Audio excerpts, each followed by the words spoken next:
इतना रिस्क था ऐसे इतनी फॉग की वजह से कि मतलब कभी भी एक्सीडेंट हो सकता है।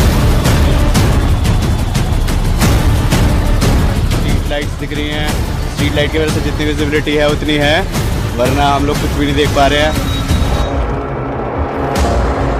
बढ़ते एयर पॉल्यूशन में सांस लेना और खुद को सांस की समस्याओं से बचाना बड़ी चुनौती है और इस समय इस चुनौती का सामना पूरा देश कर रहा है। और बढ़ते पॉल्यूशन की सबसे ज्यादा मार झेल रही है देश की राजधानी दिल्ली, जहां AQI इतना ज्यादा बढ़ गया है कि हर कोई परेशान है।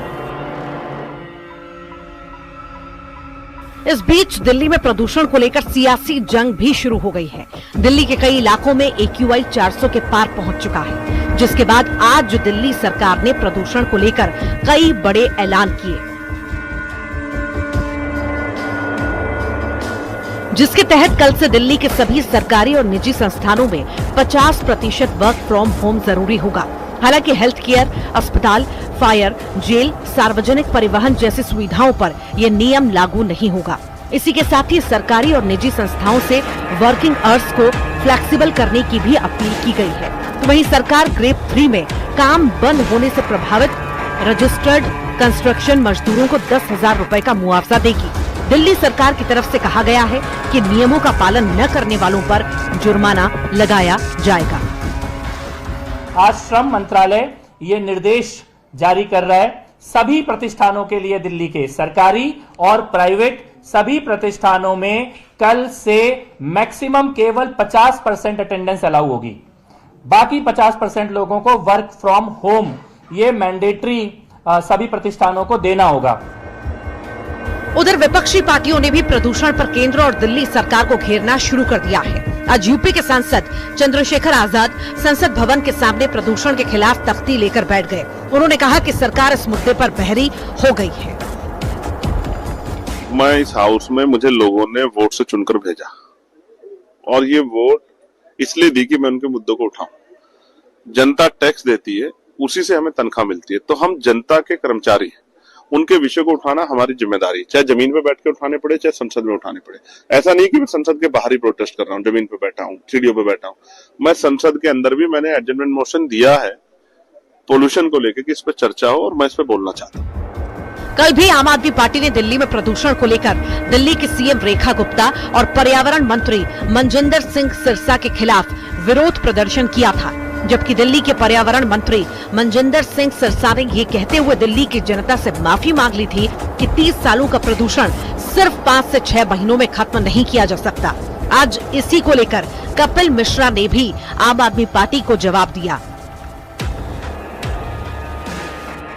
आप पहले दिन जब आप आए सरकार में, आपकी एक ही मंशा थी कि हम AQI के आंकड़ों में किसी तरीके से फर्जीवाड़ा करके आंकड़ों में पोल्यूशन कम करके दिखा दें।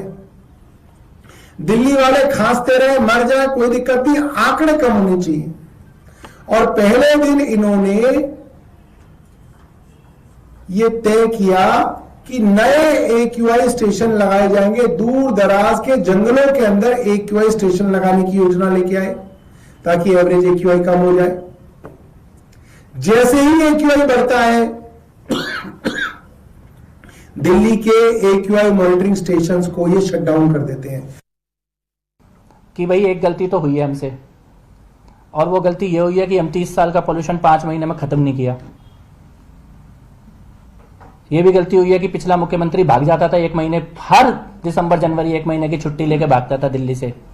अभी मुख्यमंत्री की गलती है, वो रोज सड़कों पे काम कर रही हैं, सफाई कर रही हैं, सड़क साफ करा रही हैं, गड्ढे ठीक करा रही हैं, तो ये भी एक गलती है। और उनका महिला होना भी गलती है, क्योंकि इतनी गालियां, इतनी बदतमीजी की जा रही है आम आदमी पार्टी के लोगों के द्वारा, केजरीवाल के लोगों के द्वारा, जितनी अभद्रता, जितनी बेशर्मी की जा रही है। मेरे को नहीं लगता कि देश की राजधानी में इस प्रकार का माहौल होना चाहिए था जो बदतमीजी की जा रही है। उनके मंत्री जब उनकी सरकार थी तो कभी सड़क पे दिखाई नहीं दिए, उन्होंने पोल्यूशन के ऊपर कोई काम नहीं किया। इस बीच खबर आ रही है कि एयर पॉल्यूशन के मुद्दे पर सरकार अब चर्चा के लिए तैयार हो गई है। सूत्रों के मुताबिक गुरुवार को लोकसभा में इस विषय पर बात संभव है। जी राम की बिल के पारित होने के बाद प्रदूषण के मुद्दे पर नियम 193 के तहत शॉर्ट टर्म डिस्कशन कराई जाएगी।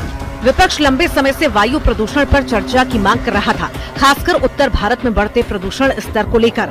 सरकार की सहमति के बाद सदन में इस गंभीर समस्या पर सीमित समय की बहस होगी, जिसमें सांसद अपने सवाल और सुझाव रखेंगे। Bureau report, news 18। कश्मीर के वादियों में सर्दी ने अपने तेवर दिखाने शुरू कर दिए। तापमान में लगातार गिरावट के बाद श्रीनगर समेत पूरे कश्मीर में पारा शून्य से नीचे चला गया। घना कोहरा, बिजली कटौती, पानी की किल्लत ने लोगों की मुश्किलों को और ज्यादा बढ़ा दिया है। मौसम विभाग के मुताबिक आने वाले दिनों में ऊंचाई वाले इलाकों में हल्की बर्फबारी की संभावना है। रिपोर्ट देखिए।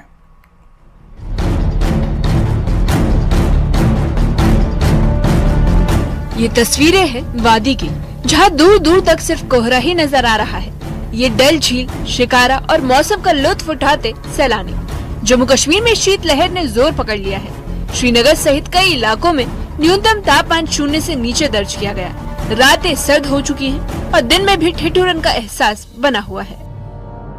घाटी के निचले इलाकों में घना कोहरा रोजमर्रा की जिंदगी में बाधा बन रहा है। सुबह और देर शाम विजिबिलिटी बेहद कम हो जाती है, जिससे सड़क यातायात प्रभावित हो रहा है। कड़ाके की ठंड के चलते कई इलाकों में बिजली कटौती और पानी की समस्या सामने आई है। तो वहीं दूसरी ओर ये नजारे हैं डल झील के, जहाँ सैलानी घूमते और कैमरे में नजारे कैद करते दिख जाएंगे। ठंड के इस मौसम में सैलानी यहाँ के नजारों को भरपूर लुत्फ उठा रहे हैं। गर्म कपड़ों में लिपटे पर्यटक बर्फ के बीच तस्वीरें खिंचवा रहे हैं। बच्चों से लेकर बुजुर्गों तक हर चेहरे पर उत्साह साफ झलक रहा है।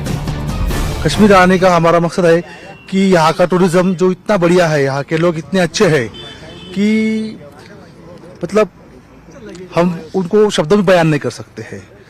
ठंडी मस्त है, एकदम बढ़िया। मैं ये कहना चाहूँगा पूरे इंडियन लोगों को कि आपको अगर कहीं स्वर्ग आना हो तो यहाँ आ सकते हैं और आना ही चाहिए। यहाँ आने के पहले बहुत सारा ये था कि यहाँ का माहौल खराब है, लेकिन यहाँ आने के बाद हम घर जैसा महसूस कर रहे हैं। मेरे को अभी इधर 3-4 दिन हो गया आने के बाद माहौल बहुत अच्छा लग रहा है। ये गुलाबी गुलाबी ठंडी है, बहुत मजा लिया हम लोगों ने। अपने गुलमर्ग में गए थे, सोनामर्ग में गए थे, लोकल भी बहुत सारे घूमे हैं, बहुत अच्छा है। लाल चौक में भी जाके आए हम लोग, बहुत मजा आया, अच्छा होगा। बर्फ से ढकी वादियाँ, ठंडी हवाएं और गिरता पारा।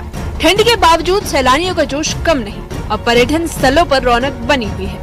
वादी में मौसम का लुत्फ उठाते इन सैलानियों का कहना है कि नहीं, यहाँ किसी भी तरह का कोई खतरा नहीं महसूस हो रहा। यहाँ पे आके हमें बहुत अच्छा लगा, बहुत अच्छा लगा। यहाँ का जो नजारा है देखने लायक है। मैं इंडियन लोगों से गुजारिश करूंगा कि यहाँ पे आए और यहाँ का वातावरण देखें, बहुत बढ़िया है, बहुत बढ़िया। यहाँ का ठंडी यानी जो शिकारा हाउस बोट इतना अच्छा लगा। यहाँ के लोग, यहाँ की सर्विस, यहाँ का बोल वचन बहुत बढ़िया लगा, बहुत अच्छा लगा। और यहाँ का जो बात करने का तरीका है वो बहुत बढ़िया है। ठंड के बढ़ते प्रकोप को देखते हुए प्रशासन अलर्ट मोड पर है। लोगों को सतर्क रहने और अनावश्यक यात्रा से बचने की सलाह दी गई है। साथ ही प्रशासन ने भरोसा दिलाया कि बिजली, पानी और अन्य जरूरी सेवाओं को बहाल रखने के लिए सभी उचित कदम उठाए जा रहे हैं। न्यूज़ 18 के लिए श्रीनगर से सरोज कफील की रिपोर्ट।